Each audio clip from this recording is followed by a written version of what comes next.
Ai... Am luat pe asta, un bucăt. Și-o vin ei și la unul noapte a intrat unul. Da. Și-a zis că era să-l tragă în apă, că unul era mai mic oțelul de el, știi? Și pe acolo, nu știu dacă ai văzut că tăiate un pic tupele astea, da, cum s-au băgat, au zis că s-au băgat, ca să-l pot ajuta, unul ți ia pe unul. De hăbăuși, zic, bă, ce faceți, bă? Vă ajută în figuri. Bă, enorm, enorm, mă spui drept așa, ceva n-am prins în viața mea. Enorm.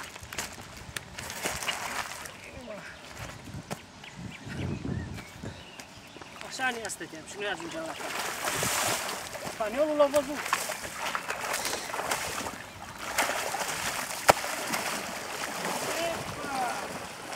Hai la tata, hai la tata. Hai încoace.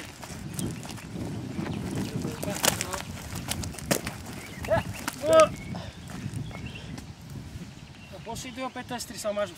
Hai. Hai că-ți duc și eu unul până acolo. Hai. Păi stai să opresc.